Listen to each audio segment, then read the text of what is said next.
네바다 라스베이거스에서 열린 CES가 지난 7일 막을 내렸어요. CES는 소비자 가전 전시회라는 이름답게 가전, 디스플레이, IoT, 헬스케어 등이 소개되는 우리로 치면 코엑스 전자 박람회 같은 건데, 해를 거듭하면서 전기차가 각광을 받고 전장화 속도가 빨라지면서 자동차는 이제 전자제품의 범주에 들어온 거죠.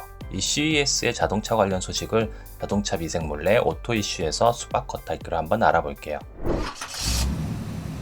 BMW는 작년 11월 출시한 X5급 전기차 iX에 전자잉크를 덧입힌 컨셉트카 iX 플로우를 선보였는데요. 차량 외장이 시시각각 색이 바뀌는 SF 영화에서나 본 듯한 이 모습은 언론 매체를 통해 다들 한 번쯤 보셨을 거예요. 그런데 이 전자잉크라는 기술 어딘가 눈에 익지 않나요? 아마존의 킨들 같은 전자책, 그리고 대형마트에서 쉽게 볼 수 있는 이 가격표가 모두 전자잉크 기술을 이용한 건데요. 1997년 MIT 미디어 랩에서 개발됐다고 하니 굉장히 오래된 기술이에요. 하지만 원리는 생각보다 간단해요. 전자잉크는 머리카락 지름 정도의 마이크로 캡슐로 구성되어 있는데요. 각각 흰색 입자에 음전화를, 검은색 입자에 양전화를 띄게 하고 투명한 액체를 채운 캡슐 안에서 이동할 수 있게 해요. 여기에 양 또는 음의 전기장이 가해지면 해당 입자가 마이크로 캡슐의 상단으로 이동하고 표면이 흰색 또는 검은색으로 나타나서 우리가 읽을 수 있는 거죠. 자석이 서로 같은 극끼리 밀어내며 반대로 이동하는 그림을 생각하시면 쉬울 거예요. LCD처럼 백라이트가 필요한 게 아니라 반사광으로 보여지는 구조라서 입자가 한번 이동할 때만 전기장을 공급하면 되니까 전력 공급이 유지될 필요가 없고, 그에 필요한 전력도 매우 낮으니까 친환경적이고 경제적이기도 하죠.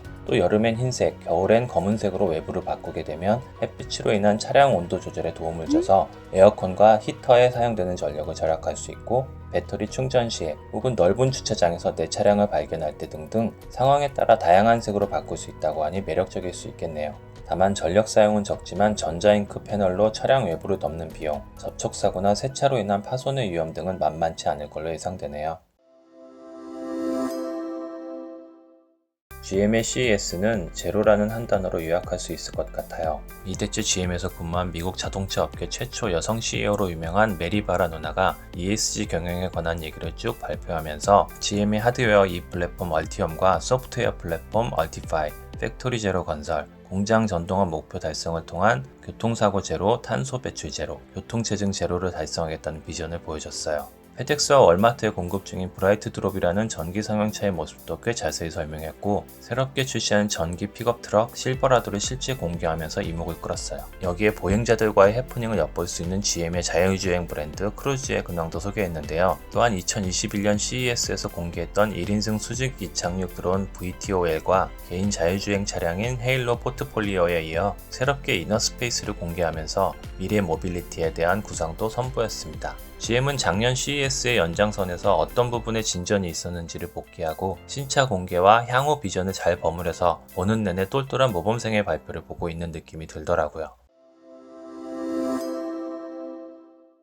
내연기관 개발을 포기하겠다고 선언한 현대차 그룹의 비전은 사물 그리고 메타 모빌리티라고 할 수 있겠어요. 지난 2020년 CES에서 정의선 회장이 밝혔던 미래사회 청사진의 큰 그림들을 올해 CES에서는 P&D 모듈, DNL 모듈, 보스턴 다이내믹스의 로봇인 스팟과 아틀라스를 소개하며 미래 비전을 실현하기 위한 기술적 토대와 가능성을 제시했어요. 영어로 된 약어들 투성이라 굉장히 복잡한 느낌인데 그냥 미래에는 이런 식으로 이동하는구나 정도만 느끼셔도 충분할 것 같아요. P&D 모듈은 현대차 전시의 핵심을 이루는 모델로 인율 모터와 스티어링, 서스펜션, 브레이크, 라이다 등의 센서를 하나의 구조로 결합한 일체형 모빌리티인데요. 이걸 토대로 개인 이동부터 물류 이동까지 궁극적으로 이동성이 없는 모든 사물이 이동의 자율성을 갖는 MOT 시대를 구현한다는 계획입니다. DNL 모듈은 모베드라는 이동 플랫폼에 적용된 기술인데요. 구동과 조향, 브레이크 시스템을 하나의 구조로 결합한 로보틱스 솔루션으로 드라이브 앤 리프트라는 이름과 같이 각 휠의 독립적인 움직임을 통해 자유로운 이동을 가능하게 하는 거죠. 로보틱스 업계 기술력 1위로 인정받는 보스턴 다이내믹스를 인수하면서 스팟과 아틀라스를 선보인 현대자동차는 메타 모빌리티를 구현하는 데 날개를 단 셈이죠. 현대차 그룹이 보여준 미래사회는 사실 이런 미시적인 기술과 로봇들을 이용해 물리적 이동의 제한을 뛰어넘는 것에서부터 시작해 메타버스 공간에서의 경험들이 현실 세계에 그대로 반영되는 디지털 트윈과 같은 개념이 추가된 메타 모빌리티를 구현하겠다는 거예요. 이거를 스마트 공장에 대입하면 공장 관리자가 로봇과 AR과 VR을 이용해서 원격으로 공장을 돌리는 세상에서 살게 된다 이런 얘기입니다. 현대차는 확실히 전기차 위주로 공개한 다른 자동차 업체들과는 다른 행보를 보였는데요. 사실 예전에 부동산을 사는데 10조 넘게 베팅하는 걸 보면서 대체 뭐 하는 건가 하는 생각이 들었던 적이 있었는데 이게 2배 넘게 돈 복사가 되는 마법을 보면서 한번 놀랐었거든요. 근데 이제 로봇 회사를 인수한다니까 한 번 더 뜬금없네. 뭐지?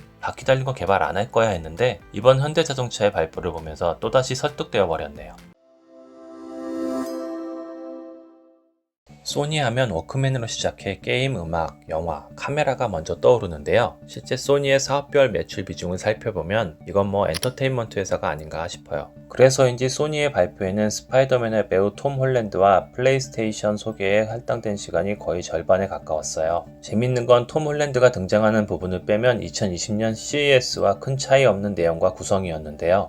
발표가 끝날 무렵 비전 S의 SUV 후속 모델을 소개하며 전기차 론칭을 공언했어요. 2년 전 비전 S의 프로토타입을 처음 공개할 때만 해도 소니 측은 양산 계획은 없다는 입장이었는데요. 그도 그럴 것이 이미지 센서와 자율주행 기술을 발전시켜 관련 부품과 시스템 사업에서 한몫 잡아보려던 계획이었던 거죠. 위생님이 말씀하셨던 대로 전기차 관련 부품을 파는 회사가 전기차를 만들면 고객을 적으로 두어야 하는데 당장 돈이 들어오는 사업을 문 닫고 미래 먹거리에 투자한다? 이게 쉽지 않은 결정이잖아요. 그런데 소니 모빌리티를 설립했다고 하니 이제 양산 판매에 나서는 걸까요? 기술의 소니가 이제 전기차를 판다는데 현대 기아차는 대체 뭐하냐라는 사람도 간혹 있을 수 있겠죠. 그런데 소니의 발표는 일종의 블러핑일 가능성이 더 높아 보이는 걸 어쩝니까? 실제로 이 아저씨 We are exploring a commercial launch of Sony's EV. 라고 말했어요. 소니 전기차의 상업 출시를 모색 중입니다 라고 말할 게 아니라 우리 내년 1월부터 전기차 10만 대 만들 거예요 라고 했어야 하지 않을까요? 2년 전에도 세단형 비전 S를 보여주면서 여차하면 전기차 시장에 뛰어든다 하니까 당시 언론에서 소니 전기차 시장 도전 이런 식으로 떡밥을 물어버리는 해프닝이 있었는데 한 번 더 속아줘야 하나요? 현재 소니의 자동차 사업에서의 위상은 LG전자와 엇비슷한 상황으로 보여요. LG 마그나 이 파워트레인을 출범한 지 6개월 정도 지난 시점에서의 LG는 전기차 사업에서 LG 이름으로 차를 판매하지 않을 뿐 이미 9조 원에 가까운 돈을 벌고 있거든요. 디스플레이로 도배된 전기차 인포테인먼트는 LG전자, 내장재는 LG화학, 배터리는 LG에너지솔루션에서 공급하고 각종 셰시, 모터, 파워트레인은 합작회사 LG 마그나에서 공급하는 전기차 생산업체로 변모 가능한 수준이죠. 소니가 본격적으로 차량을 판매하는 회사가 된다는 말은 일종의 어그로에 가깝다고 생각하는 게 뭐 크게 무리는 아닌 거죠. 하지만 절대라는 말은 절대 없는 거니까 소니의 향후 행보 또한 소비자인 우리에겐 그저 팝콘 각일 뿐이겠죠.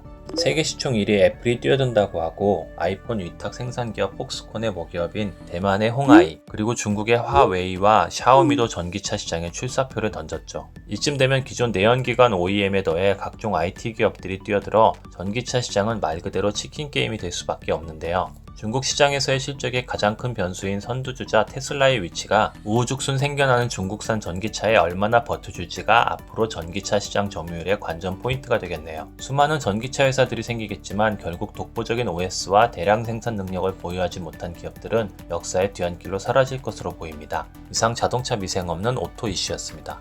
미생님 없을 때 또 만나요.